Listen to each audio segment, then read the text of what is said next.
Alors, comment faire pour calculer les coordonnées d'un vecteur quand on connaît les coordonnées du point de départ et du point d'arrivée? C'est ce que nous allons voir sur cet exemple d'exercice sur la plateforme WIMS.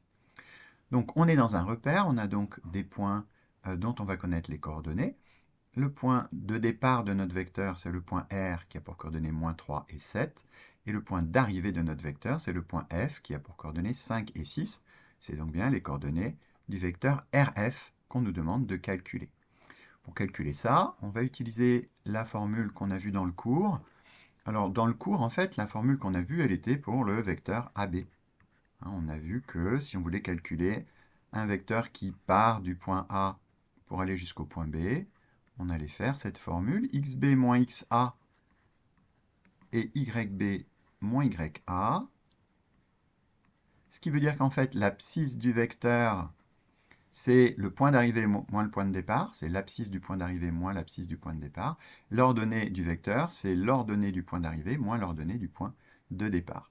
Donc nous, pour notre vecteur RF, il suffit de remplacer dans la formule le A par le R et le B par le F. Ça nous donne XF moins XR.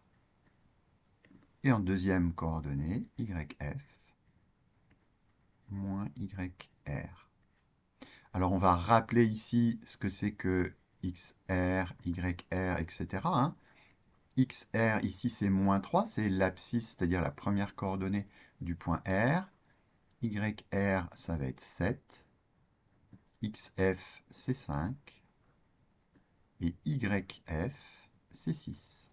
En fait, c'est facile puisqu'on a l'ordre alphabétique. La première des deux coordonnées, c'est X.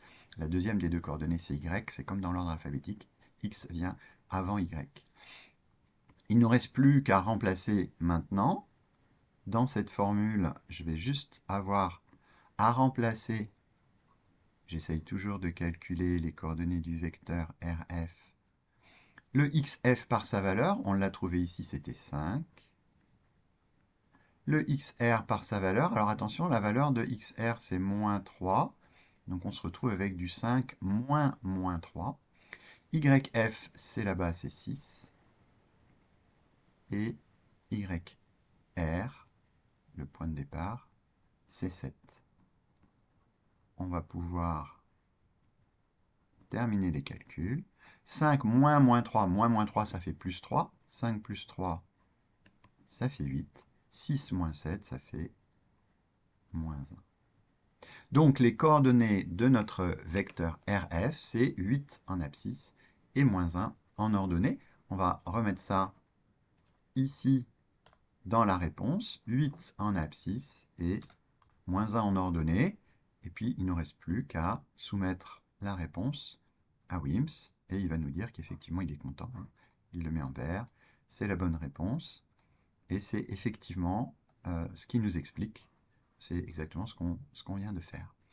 Voilà, j'espère que cela vous a aidé à mieux comprendre cet exercice et plus largement à mieux comprendre comment calculer les coordonnées d'un vecteur quand on connaît les coordonnées du point de départ et du point d'arrivée. Si cette vidéo vous a plu, n'hésitez pas à mettre un like et évidemment à vous abonner à la chaîne. Je vous souhaite une très bonne journée.